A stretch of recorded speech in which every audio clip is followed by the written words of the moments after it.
Rufus Goes to School by Kim T. Griswold. Every day, Rufus Leroy Williams III turned the pages of his favorite book. He looked at every picture. He made up stories to go with them, but he could not read the words. Rufus knew just what to do. He would go to school and learn to read, but first he needed a backpack. Early the next morning, Rufus scuttled down the street to school. He peeked through the front door. Then he trotted down the hall to the principal's office. He was greeted by the principal's secretary. Principal Lippitt's secretary knocked on his door. "There's a pig to see you." Rufus stepped forward. "My name is Rufus Leroy Williams III, he said. "I have a backpack, and I am ready for school." The principal shook his head.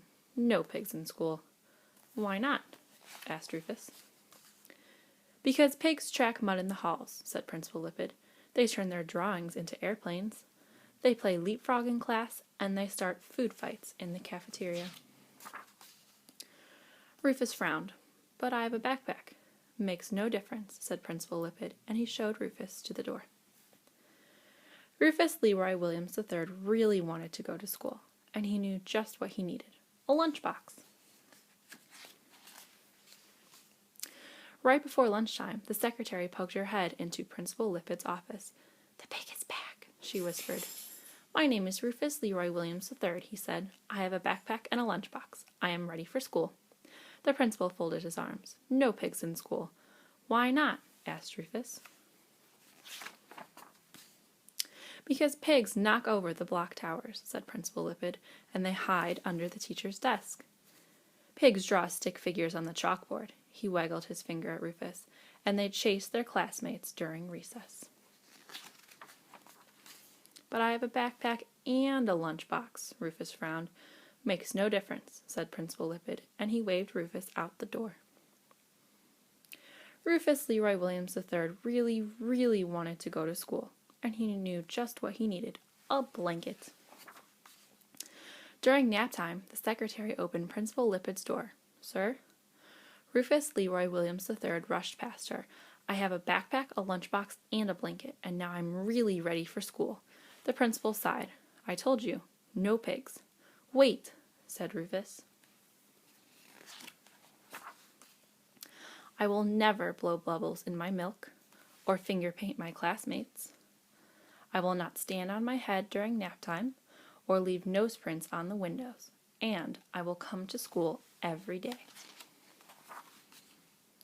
"Sorry," the principal shook his head. "No pigs in school, but I have a backpack, a lunchbox, and a blanket," said Rufus. "Is that all?" asked the principal. Rufus frowned. What else could he need for school? "I have this." Rufus held up his favorite book, "and I want to learn to read it." "Aha!" Principal Lippitt smiled. "That makes a difference." He escorted Rufus out of his office and down the hall.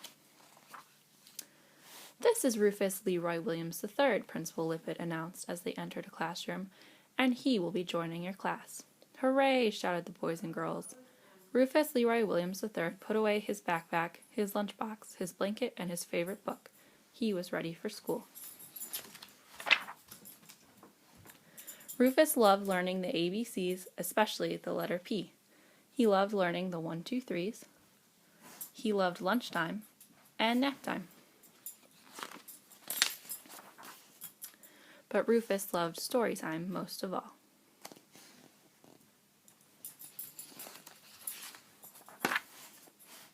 Because it gave him room to dream.